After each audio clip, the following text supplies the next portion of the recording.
मनोज जरांगेंच्या आंदोलनावरती आज रात्रीच तोडग्याची शक्यता। सरकारचं शिष्टमंडळ जरांगे पाटलांची भेट घेणार असल्याची चर्चा।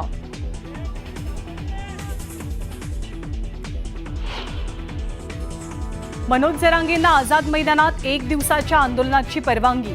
अटी शर्तींसह पोलिसांकडून परवानगी जारी।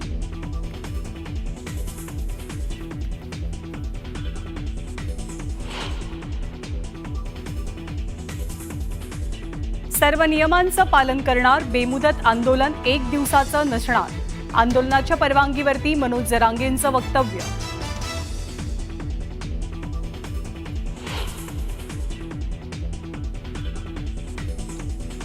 मुख्यमंत्री देवेंद्र फडणवीस राज ठाकरेंच्या निवासस्थानी। राज ठाकरेंच्या गणरायाचं घेतलं दर्शन।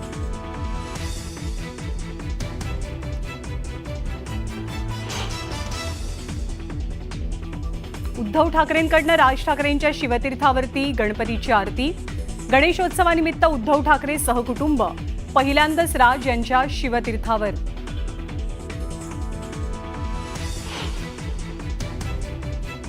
राज्यातली नेते मंडळीही बाप्पाच्या भक्तीत मग्न। उपमुख्यमंत्री एकनाथ शिंदे, चंद्रशेखर बावनकुळे, पंकजा मुंडेंच्या घरी बाप्पा विराजमान।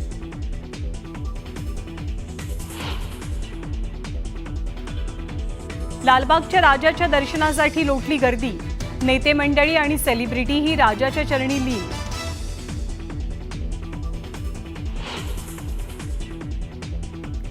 पुण्यातही गणेशोत्सवाची धूम। मानाच्या 5ही बाप्पांची प्राणप्रतिष्ठापना। जल्लोषात बाप्पांचं स्वागत।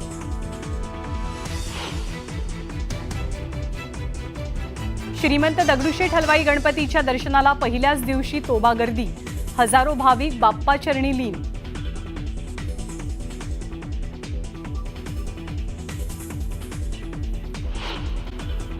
ॲडव्होकेट मंगेश ससाणे आपल्या सोबत आहेत। मंगेशराव, सातत्याने एक मांडणी केली जाते की आज मराठा समाजामध्ये लाखोंच्या संख्येनं जर अशा प्रकारची कुणबी नोंदी सापडलेल्या आहेत, त्याची प्रमाणपत्र दिली गेलेली आहेत। जवळपास अर्ध्यापेक्षा जास्त समाज आज ओबीसीमध्ये गेलेला आहे। मग उर्वरित जो समाज आहे त्याला ओबीसी म्हणून मान्यता द्यायला हरकत काय, ही मांडणी सातत्याने केली जाते। तुमचं याच्याबद्दलचं कायदेशीर काय म्हणणं आहे? तुम्ही वकील आहात, अभ्यासक आहात म्हणून विचारतो। नाही, नक्कीच खरं म्हणलं तर हा जो कुणबीचा जो विषय आला तो कारण की आता शिवानंद भानुसेंनी एकदम चांगल्यारीत्या चुकीच्या बऱ्याच गोष्टी सांगितल्या। कालेलकर आयोग, त्यानंतर बीडी देशमुख कमिटी, त्याच्यानंतर मंडल आयोग 1982 साली, त्या तिन्ही आयोगामध्ये मराठा समाजाला सामाजिक मागास ठरवलं गेलं नाही, ते ओबीसीच्या लिस्टमध्ये नव्हते। त्याच्यानंतर मग खत्री आयोग, जो सराफ आयोग, बापट आयोगाने पण मराठा समाजाचं मागासलेपण फेटाळलेलं आहे। भानुसे साहेब म्हणले की ते स्वीकारले तर ते फेटाळलेलं आहे। मग एवढं सगळं असताना त्याच्यानंतर 2014ला ECBC ऍक्ट आला, नारायण राणेंच्या कमिटीने दिला। त्यावेळेस पण असाच प्रयत्न झाला की सामाजिक आणि शैक्षणिक मागास ठरवलं जायचं, म्हणजे 15-4 आणि 16-4। सामाजिक आणि शैक्षणिक मागास कोणता समाज असतो? आरक्षणाचं तत्व काय आहे? पर्याप्त आहे, इनएडिक्वेट रिप्रेझेंटेशन। तुम्ही प्रवाहाच्या बाहेरच्यांना प्रवाहात घ्यायचं, मग कुणापासून तरी संरक्षण म्हणजेच आरक्षण आहे। मग महाराष्ट्रामध्ये मराठा समाजाला आरक्षण देणं मग संरक्षण कुणापासून आहे? त्यामुळं ह्या सगळ्या लिगली जाता येत नाहीये। नाही, एक मुद्दा वकील साहेब मला सांगा, समजा कालपर्यंत जी व्यक्ती मराठा होती त्यांची नोंद सापडली, ते ओबीसी झाले, मी त्याच्याबद्दल बोलतोय। नक्की मी सांगतो त्या आता याच्यामध्ये झालं काय, 2018चा जो ECBC ऍक्ट तो फेटाळला 5 मे 2021ला। त्याच्यानंतर आता पण नवीन आला 10% ECBC। आता विषय असा होतोय की मराठा समाजाला सामाजिक मागासले पण सिद्ध होत नाहीये, सिद्ध करायचा प्रयत्न केला तरी कोर्ट फेटाळते, म्हणून बॅकडोर एंट्री म्हणून हे कुणबीचं खूळ काढलं गेलंय। आता कुणबीच्या बाबतीत मी सांगतो, आता या शिंदे कमिटीच्या माध्यमातून जे रेकॉर्ड्स तपासले त्याच्यामध्ये जैन कुणबी, मारवाडी कुणबी, ब्राह्मणांच्या पण काही नोंदी कुणबी सापडल्यात, मुस्लिमांच्या पण काही नोंदी कुणबी सापडल्यात। मग सगळ्यांनाच कुणबी करायचं का? मी विचारतो प्लीज, माझ्याकडे वेळ कमी आहे। श्रीमंत कोकाटे सरांना मला विचारायचं, सर हाच मुद्दा उपस्थित केला जातोय की जर कुणबीच्या नोंदी सापडल्या तर मग ह्या बाकीच्या ज्या ओपन मधल्या आता खुल्या प्रवर्गातल्या ज्या जाती आहेत त्या सरसकट त्या जातींना आपण ओबीसी म्हणू शकतो का किंवा घोषित करू शकतो का? हे पहा, सगळ्यात महत्वाचं, मराठा ही जात नाही हे आपण समजून घ्या. छत्रपती शिवाजीराजेंच्या काळातील जर का डॉक्युमेंट आपण पाहिलं तर मराठ्यांनी किल्ला जिंकला, मराठ्यांचे फत्ते झाले. मराठा म्हणजे कोण? ते भोसले, पाटील, जाधव, शिंदे, पवार, चव्हाण एवढे मर्यादित मराठा नाहीत. मराठा या शब्दाची व्याख्या महात्मा ज्योतिराव फुले यांनी गुलामगिरी या ग्रंथामध्ये केलेली आहे. कुणबी, माळी, मातंग, महार, धनगर, सुतार, लोहार, कुंभार, आगरी आदी मिळून मराठा ही व्यापक व्याख्या मराठा समाजाची. आणि आजचा मराठा समाज हा मूळचा कुणबी आहे. याला सगळ्यात महत्वाचा पुरावा म्हणजे 13व्या शतकामध्ये लीळाचरित्र नावाचा ग्रंथ आहे, जो माहीम भट्टाने लिहिलेला चक्रधरांचं चरित्र आहे.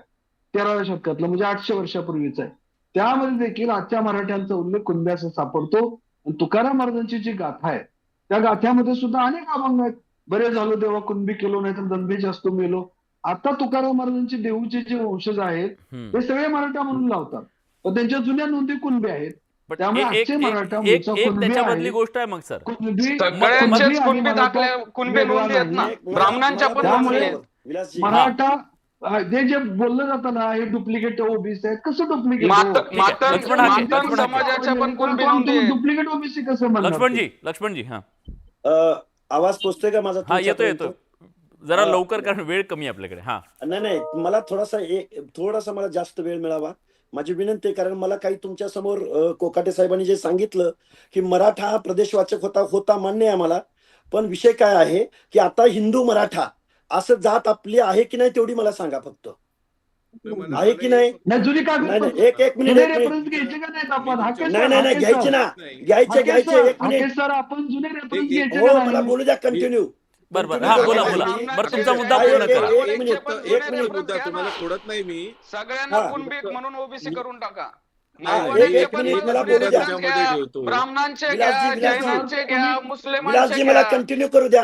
बरं लक्ष्मणजी, तुम्ही सलग 1.5 मिनिट बोला. 1.5 मिनिट फक्त 1.5 हे बघा हो 1928चा मुंबई उच्च न्यायालयाचा निर्णय आहे. 96 कुळी मराठा हे क्षत्रिय आहेत. आता एक मिनिट, दुसरा एक विषय असा आहे की मराठा ओबीसीकरण सर्वोच्च न्यायालयाला अमान्य, अशोक कुमार ठाकूर विरुद्ध भारत सरकार 2008. आता अजून एक सांगतो तुम्हाला की मराठा व कुणबी एक नाहीत, सर्वोच्च न्यायालय, जगन्नाथ दामोदर खोले निकालावर शिक्कामोर्तब. आणखीन एका विषयाकडे, मराठा व कुणबी एकच आहेत असं मानणे हा सामाजिक मूर्खपणा होय. मुंबई उच्च न्यायालय, औरंगाबाद, तत्कालीन औरंगाबाद बेंच, जस्टिस मारला पल्ले. मी तुमच्या समोर किती दाखवले आता. हे हायकोर्टाचे निकाल आहेत, सुप्रीम कोर्टाचे निकाल आहेत, म्हणजे न्यायालयाचे निकाल आहेत. मग आता ह्या निकालापेक्षा आपण मोठे आहोत का? नाही ऐका ना, मी फक्त एक विचारतो. भानुसे सर, तुम्ही याच्याबद्दलची कमेंट करू शकाल? जर समजा अशा पद्धतीने सरकारने एक जी आर काढला आणि सांगितलं की मराठा कुणबी एक आहेत, असा जी आर काढला तर टिकणार आरक्षण मिळेल का? जर इतक्या वेळा ते चॅलेंज झालेलं असेल आणि सुप्रीम कोर्टाचे इतके वेगवेगळे आदेश त्याच्याबद्दलचे असतील, निर्णय असतील. मला फक्त एकच वीरेंद्रजी तुम्हाला बोलायचं आहे? वीरेंद्रजी तुम्ही बोला प्लीज. अडवत नाही तुम्हाला.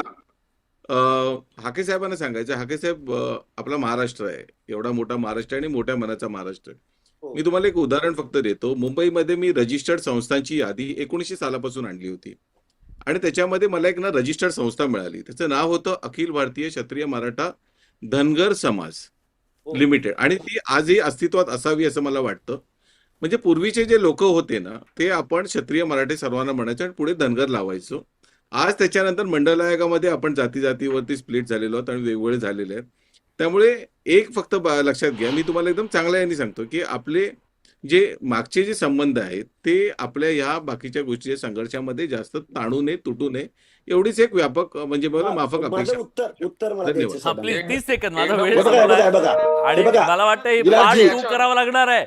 विलासजी संबंध तुटले नाही पाहिजे. की 10% ईडब्ल्यूएस आरक्षण जे दिलेलं आहे ते 15/6 आणि 16/6 प्रमाणे दिलेले, मग ते का सोडताय? का नको आहे? बरं अजून एक त्यांच्या प्रश्नांना पवार साहेबांच्या प्रश्नाचं उत्तर मला द्यायचं आहे विलासजी. 30 सेकंद. हा, धनगर समाज क्षत्रिय, कारण तो अटक कटक पर्यंत होळकर वगैरे होते, हा इतिहास आहे. पण आपण ज्यावेळी आदिम एसटीचं आरक्षण ज्या आमच्या आदिवासी बंधूंना दिलं जातं, ते पण गोंडवाना राज्य होतं त्यांचं, ते पण क्षत्रिय होते, वीर योद्धे होते. भारताचा आदिम इतिहास ज्यावेळी आपण पाहतो त्यावेळी आमचे आदिवासी राजे खूप मोठे होते ना. अहो, पण देशाला स्वातंत्र्य मिळाल्यानंतर, ऐका, देशाला स्वातंत्र्य मिळाल्यानंतर ज्यावेळी काय इथं नीती ठरली, धोरण ठरलं, अभ्यास झाले त्याच्यावरती, महामानव डॉक्टर बाबासाहेब मराठी श्रीमंत नाहीत ना. अहो, गरिबी हटावसाठी प्रोग्राम नाही ना हा. ईडब्ल्यूएस आहे. गरिबी हटावचा प्रोग्राम नाही ना हा. गरिबासाठी ईडब्ल्यूएस आरक्षण आहे. गरिबासाठी ईडब्ल्यूएस आरक्षण गरिबी आहे. हटवण्यासाठी ठीक आहे. देवेंद्र मराठा मी- समाज सामाजिक माफ दृष्ट्या करा. मागास आहे माफ का? करा, माझी इच्छा नाहीये. आरक्षण गरिबी माझी हटवण्यासाठी. इच्छा नाहीये काळजावर दगड ठेवून मी तुम्हाला